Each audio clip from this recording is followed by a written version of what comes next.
বর্তমানে সবচেয়ে আলোচিত কারণ হচ্ছে আমাদের হেভি মেটাল পয়জনিং, যেটা স্বাস্থ্য ঝুঁকি নিয়ে আমরা আলোচনা করি। কমনলি আগে আমাদের আর্সেনিক পয়জনিং ছিল, যেটা আসলে আমাদের নিয়ন্ত্রণের মধ্যে খুব বেশি ছিল না। যতটুকু চেষ্টা করছি, ভূগর্ভস্থ পানির লাইন চলে আসতেছে, আমরা হয়তো চেষ্টা করেও সমাধান যতটুকু পারছি। কিন্তু আমাদের সক্ষমতার মধ্যে যেগুলো আসছে সেগুলো হচ্ছে সীসা, cadmium, heavy metal, iron poisoning, অন্যান্য পয়জনিং যেগুলো আসছে, এগুলো হয়তো আমরা চাইলে নিজেরা সচেতনতার মাধ্যমে কন্ট্রোল করতে পারি। কমনলি আমরা বলি এই হেভি মেটালগুলো কিভাবে আসতেছে। এক হচ্ছে আমরা যেসব পশু খাদ্য, যেসব মাছের জন্য যেসব খাদ্যগুলো ব্যবহার করি, আমরা কীটনাশক রূপে যেগুলো ব্যবহার করি, এই জিনিসগুলো আবার আমরা খাবার পানির যে পানির লাইন, লিড পানির লাইন বা ইয়ে ফলে, এগুলো যত বেশি আমাদের নকল হচ্ছে, 2 নাম্বার হচ্ছে, ততই এই হেভি মেটাল পয়জনিংগুলো বাড়তেছে। আমরা মানুষগুলা বাংলাদেশে সুস্থ থাকতে চাই। সুস্থ থাকার ওইটা হচ্ছে খাবার আর আমাদের যে প্রাত্যহিক জীবন, আমরা বলি ডেইলি লাইফগুলোকে একটু ইমপ্রুভ করা। ডেইলি লাইফ ইমপ্রুভ করার হচ্ছে সুস্থ থাকার জন্য প্রথমেই হচ্ছে আমি কি খাচ্ছি, এই খাবারের মান কেমন, এই খাবার কি বিষাক্ত কিনা, খাওয়ার সাথে সাথে আমার পেটে যাচ্ছে, বমি হচ্ছে। ইদানিং ফুড পয়জনিং বা জিআই ইনটলারেন্স বলি আমরা, যেটা বমির পরিমাণ অনেক বেশি বেড়ে যাচ্ছে। বেড়ে যাওয়ার অন্যতম কারণও এগুলা, আমরা যা খাচ্ছি সেগুলো আসলে হজম হতে পারছে না। আবার খাবারের গুণাগুণ, যেটা নর্মালি প্রত্যেক জিনিসেরই একটা হচ্ছে রেশিও থাকে, যে কোন খাবারে কোন অংশ সর্বোচ্চ পরিমাণ থাকলে ওই খাবারের মান বজায় থাকবে।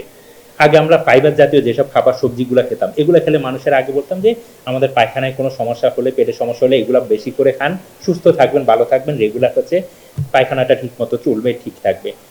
আর আমরা যদি হেভি মেটাল সমৃদ্ধ এইসব খাবারগুলো খাই, আলটিমেট হচ্ছে ওই খাবারের যে ফাইবারের গুণাগুণ, যেগুলো খেলে আমাদের পেট ক্লিয়ার হয়ে যাওয়ার কথা, সেগুলো গুণাগুণ না থেকে বরং হচ্ছে উল্টা দিয়ে ঘটতেছে। এই হেভি মেটালগুলো কনস্টিপেশন করতেছে। আলটিমেট হচ্ছে জিআই ইনটলারেন্স হচ্ছে, পেটে ব্যথা হচ্ছে, বমি হচ্ছে। এই হেভি মেটালগুলো যখন রক্তে যাচ্ছে, তখনই এগুলো হচ্ছে আমাদের মেটাবলিজম একটা প্রসেস আছে, এগুলাকে ইম্পেয়ার করতেছে। আমাদের নর্মাল যে প্রোটোকল শরীরের মধ্যে সবগুলাকে ইম্পেয়ার করতেছে। হেভি মেটালগুলো রক্ত থেকে বের হবে কিভাবে? লিভার এগুলাকে ডিটক্সিফাই করবে। অর্থাৎ এগুলার যে পয়জনগুলা লিভারেরও একটা ক্যাটাগরি নির্দিষ্ট।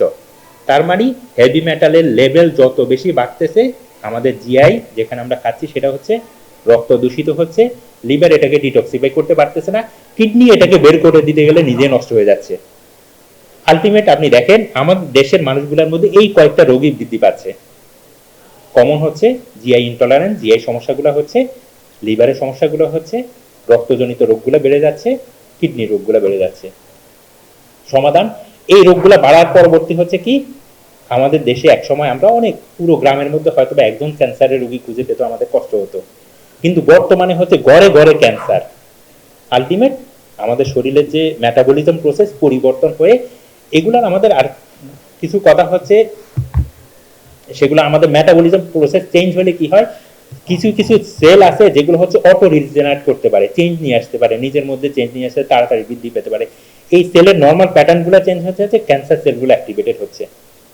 বাঁচতে হলে আমাদের কিছু করতে হবে, আমরা সবাই একত্রিত হয়ে খাবারের মধ্যে যে দূষণ আছে সেটাকে কন্ট্রোল করতে হবে। সার যেগুলো ব্যবহার করি, কতটুকু সার ব্যবহার করলে আমার সর্বোচ্চ পরিমাণ, এর বেশি দিলে আমার উপকারের চেয়ে অপকার হবে, সচেতন হতে হবে।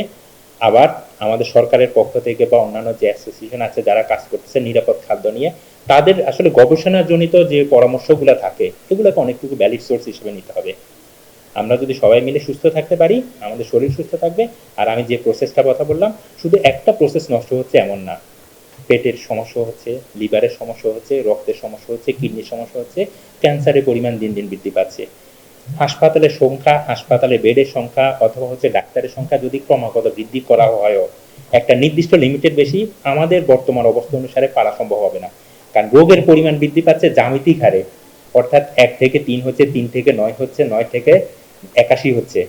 আর আমাদের অন্যান্য যে রিসোর্স আছে এগুলোর বৃদ্ধি 1, 2, 3 গ্র্যাজুয়ালি গাণিতিক হারে বৃদ্ধি পাচ্ছে। অর্থাৎ আমাদের যদি এই অসুস্থ হওয়ার প্রবণতা বাড়তে থাকে, আমরা সব রিসোর্স সাপ্লাই দিয়েও কখনো মানুষকে সুস্থ রাখতে পারবো না। একমাত্র সমাধান সচেতন হওয়া, নিজে সচেতন হব, খাদ্যের মধ্যে যে দূষণ এটা রক্ষার জন্য চেষ্টা করব, সবাই মিলে সুস্থ থাকতে পারবো।